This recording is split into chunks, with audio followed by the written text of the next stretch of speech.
good amount of foam.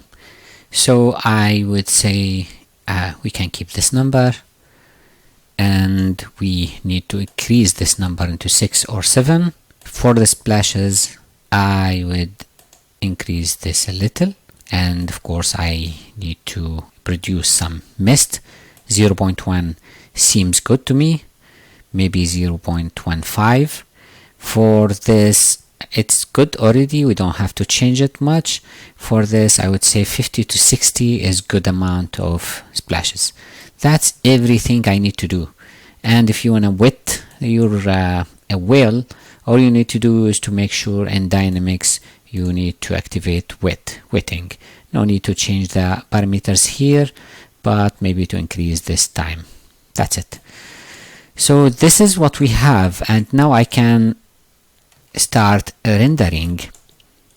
So I have this, and this is already, I created this. You can go here and you can go to Phonics FD, and you can create Phonics FD shader.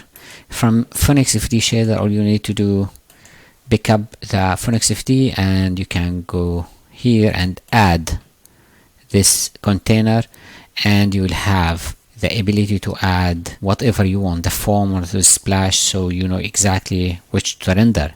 So it just takes time because it's a lot of particles here. Maybe I already choose the foam, and the same here for the splash.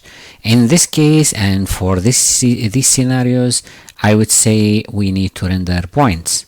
Again, for the reference here, if you look at it, it's just points. It's a cloud of points. That's what we want. So I don't need to render bubbles or cellulars or splashes. Again, we may have the chance to talk about these because in close-up scenes, we may need to do that. But when my scene is here, everything is motion blurred totally, and I don't need really to go with that. I will render it without motion blur here to see the result without motion blur, and to show you that you will need to increase the foam amount. You can multiply it by 1 or 2. You can just change the amount of particles for the foam, but let's go through these. So the diffuse amount, I can decrease or increase based on the light. Maybe I will start with 1, and then I can go down. I don't need to change here much.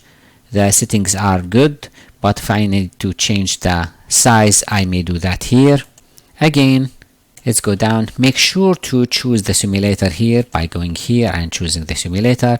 That make sure that the particles, the foam particle, take in consideration the displacement you added to the mesh itself. And here you have this color, which is going to be applied to the particles under the water, which is going to show you that the bubbles have, or the foam have, different color when it's inside the water than it's when it's outside the water. Nothing else. Change force on. You can add some motion blur and increase this to 1 if you want to add much.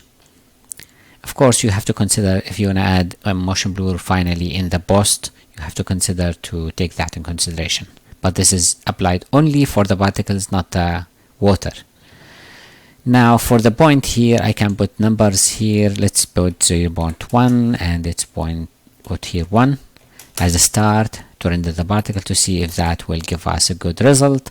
This is for the foam. The same I can do for the splash. I just duplicated them so they are the same. And here I don't need to duplicate. 1, 1. As you can see, everything is default, and this is for splashes. That's it. So let's come here and try to render things. Of course, I don't need to render the water body. I want to render only the splash and the foam. Even I can render one of them. So I can just go to the Explorer here, and I can hide whatever I want. I just keep it outside the screen. So I will hide the foam. Let's just render even they don't look here, as long as you have the splash particles, that's it, you will be able to render those. So I will go to render setting, and I'll just go to single. I don't need to do anything rather than single, and I will start rendering. Maybe we'll just reduce this a little so we'll have very fast render. Now let's do it and see the results. So this is the sky, and now I'm seeing all the particles, and this is in the final frame, if you remember, almost the final frame where everything should be filled with particles. As you notice here, the amount of particles for the splash is so small, so that's I told you you have to increase it into here. It looks big, but this is why I told you you have to increase the number of these particles when from 30 to 60 or 70, just to make sure that you have them. But don't forget that we have the water here, and we have the foam, which is a huge, almost 30 millions of particles. But anyway, let's analyze every one alone. So for this one, I would say that I can introduce the motion blur as we did here, and we can increase their number into 4 times. This is easily done by multiplying their number. Here, just count multiplier, and just because I did that, look, they are clearly just moving this way, and this is all covered with water, don't forget that. Just we see them more now, and their mission basically is to add this sense of the spread or the spray particles outside of the water when the whale is drowning here. Let's stop this, and let's just keep this as 2, because this is not the main one. It will add something, but it's not the main one. Here I see that it's burned, so it's lit by light a lot. So I can do something. I can reduce this into 0.6 just to make sure it's not as burned as this one. It's just accepting light, and it's realistic. Again, let's go and unhide the foam particles and start rendering here. Remember, the foam particles have these parameters. Let's just render it. I'm rendering the last frame almost. Now I have almost 34 to 33 million particles to render, which is a huge amount. Let's wait a little and see how that will look. Almost done. As you can see here, that this is exactly what I want. When the wheel is going down, we need to cover all this with foam. We did that previously. We need to do something. Maybe I can add 2, so I'm multiplying their number by 2. But the most important thing is not to add more particles here. I can increase this into 0.4, 1.4, and that will increase the alpha. That means it will be solid more. And also I can increase this to 1.7 or 6, which is the particle radio, which can add to this also. Let me just render it as it is now, and also it's burned here because of the sun, so I can decrease this to 0.7 or 6. That's enough. And let's render this again. I'm concentrating on the last frame here because this frame gonna define their total number here. But let's see, let's just render this frame and see. So this is the result, and let's analyze everything. So I see that everything here is cool and perfect actually, but what you see here is lit only by one light. If you look at the top view, you will see that this is totally against, like here is the camera, we are looking from here against the sunlight, so there is no light from the sun coming here. That's why it's all lit by one light, which is this one, which is the ambient light. So now we don't have any diffuse light. That's why it's so flat. In this cases, what you can do is that you can introduce another light from this side. I would say you can add even one standard light, and or just Vray light, area light from this side, just for this, and include in it only the foam particles. So you can go here and you can include only the foam particles. This is very fast frame, so you don't need to keep it always just at the end, and you just can keep its value to 5. Include here in options, you can include only the foam. So phonics foam shader, include, and that's it. So now you can render this. Let's just reduce the size of the frame, and render it so it can be fast. Now you are introducing more than just the ambient light. That's why it's so flat. We will see when we start rendering the other. I can bring, of course, I can bring this light here and see how it will look, and I think it will look really cool. But this is an additional light in case you can't move the sun here, because you need to have the sun here as in the sky. So let's render this and I will come back, and that's it. So we have elements now, we have diffuse elements here. It's not enough, and I had to bring this down to 0.3 just to have it a little not overcasting. I can increase this to 0.6 as example and start re-rendering again. And sometimes this one is introducing a lot of ambient, so I have to reduce it. Let's see this. I will not just stop the video. Let's see it rendering. Again, this is because I have less particles than I want. I can increase this by multiplying the particles, or again in the simulation I can make sure that I have more particles. But again, this is the last frame. It should be totally motion blurred when everything is sinking down. We will see the other frames now, and they should be really amazing compared to this one. Imagine that here it will be water also. Now we have a lot of distinguish features for the water. Even it's just the splash, it's even it's totally fast, but we have more colors, and we don't need to change our lighting for this frame for sure. So that's it, that's good. Let's see other frames. So what I will do, I will bring that again to 0.07, and I will just delete this one. Also what I can do is that that's it. Now for this frame where all the particles are jumping up, if you remember, let's render this frame. Remember, I'm rendering only the shaders now, so only the foam and splash particles.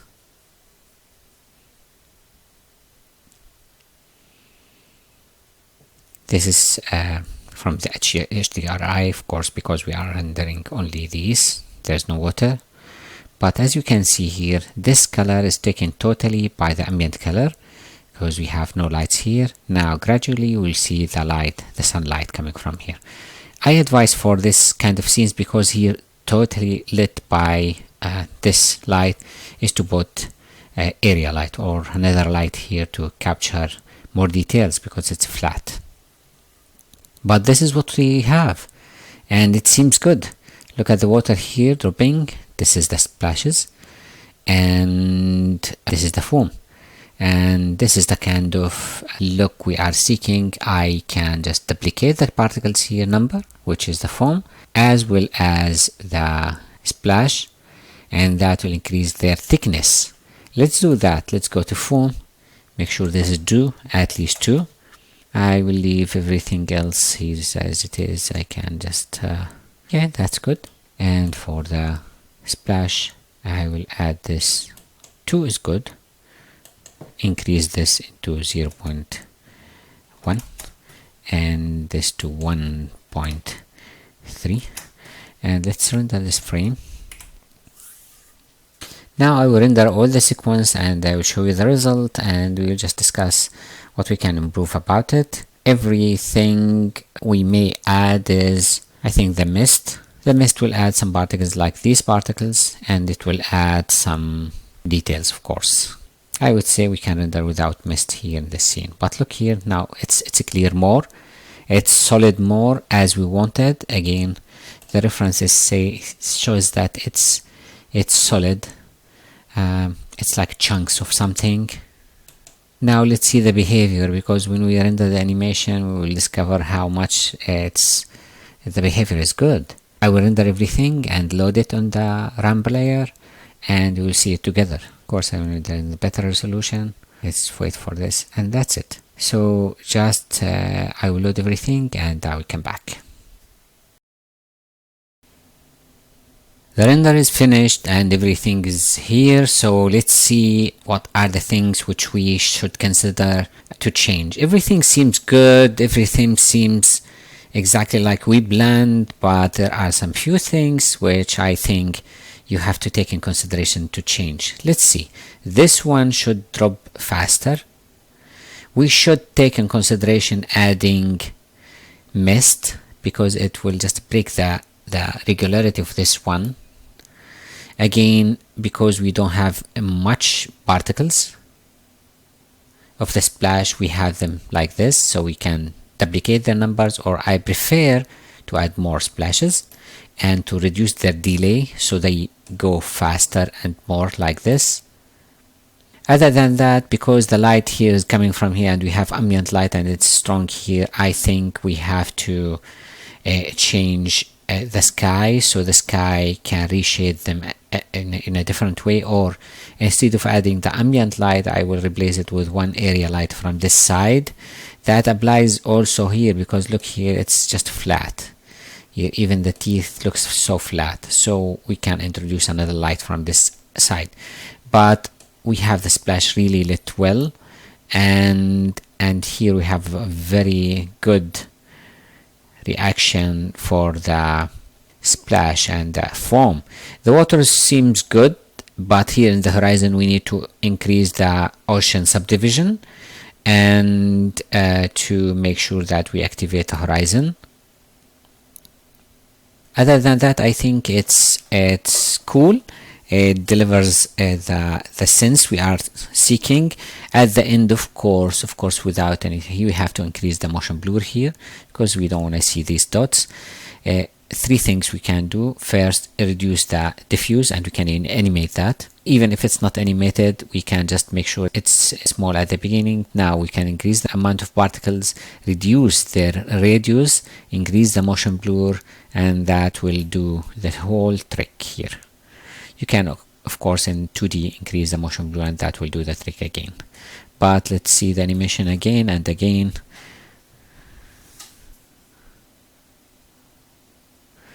Everything seems good, and there is this sense of the sunset, even it's not there, but we have this sense even in the water. The water movement is so good. The scale of the water seems right. If we need it to be stormy more, we only need to do is to change the setting for the displacement. Sometimes, as we will see in the other splash, which is more detailed splash, which we'll introduce in the big water, the same scenario of the whale jumping toward the camera as you saw, we will introduce the force, the wave force, which gonna distort or displace the water so much, so we just don't have just these kind of waves, but better than that. The shading for the water is good.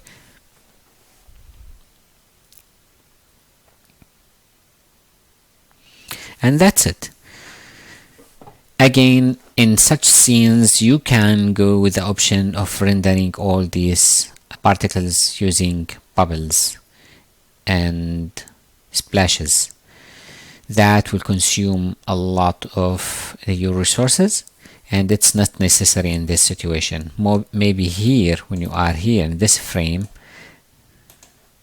here you may have them like rendered as bubbles or spheres, small spheres, bubbles or cellulars, cells or splashes. But again, I don't think it's needed. Another trick is to render some of them like points, most of them like points, and some of them like just spheres, like bubbles or cellulars. And you can do that by just duplicating this one, which is the foam or the splash, based on which one you want to increase or you want to render again. So one of them you will put here the count multiplier 0.2 and the other one 0.8. As example, 0.2 of them will be the same one, splashes. They will be points. There will be bubbles, and the other ones will be point, and you will mix between the two, and the result will be good because you will have this element of reflection, and at the same time you will have this element of massive amount of points. So this is another trick. You don't have to render the whole 30 million particles like bubbles. In this frame it will be hell. It will be a lot to render. That's it. Other than that, I think you have all the information you wanted to do such water explosion or something coming out from the water. Imagine that this is a rocket. This is exactly the sense of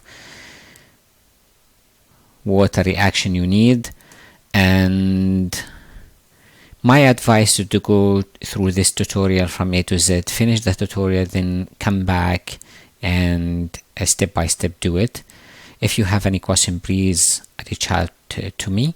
I expect to see better than this result from you. Thank you.